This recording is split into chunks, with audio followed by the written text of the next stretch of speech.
अब की बार भाजप तडीपार। धारावीतल्या सभेतून उद्धव ठाकरेंचा भाजपवर पुन्हा हल्लाबोल, तर मोदींची फसवाफसवी सुरू असल्याचीही केली टीका। गेल्या सरकारनं राज्यातील विकासाचे प्रकल्प रोखले, आमचं सरकार आल्यानं सर्व प्रकल्प मार्गी लागले।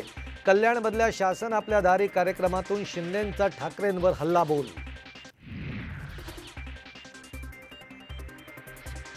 सूचना मिळेपर्यंत कुठल्याही पक्षाच्या बैठकीला जाऊ नका, प्रकाश आंबेडकरांच्या सूचना। तर अशा सूचना देऊ नका, 5 मार्चच्या बैठकीमध्ये तोडगा निघेल, मविया नेत्यांची भूमिका।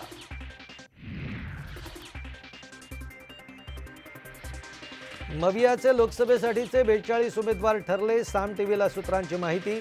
तर 6 जागांवर तिढा कायम, पुढच्या बैठकीमध्ये तोडगा निघण्याची शक्यता।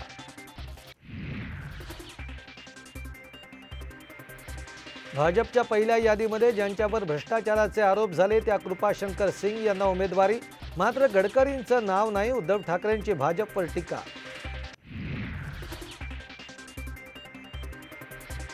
भाजपच्या एका मोठ्या नेत्यानं प्रतिज्ञापत्र लिहायला सांगितलं होतं, त्यांचं ऐकलं असतं तर तेव्हाच सरकार पडलं असतं। अनिल देशमुखांचा मोठा गौप्यस्फोट।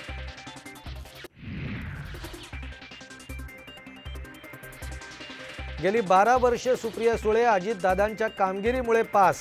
बारामती 1 नंबरचा तालुका असल्याच्या सुळेंच्या विधानाचा रुपाली चाकणकरांकडून समाचार।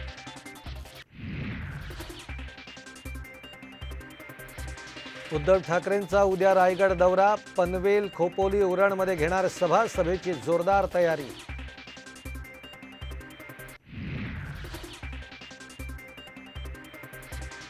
फडणवीसांचा माझ्यावर हल्ला करण्याचा डाव अटक करून दाखवा, मराठा काय असतो ते दाखवतो। जरांगेंचा इशारा, तर उद्यापासून नेत्यांना गावबंदी करण्याचं आवाहन।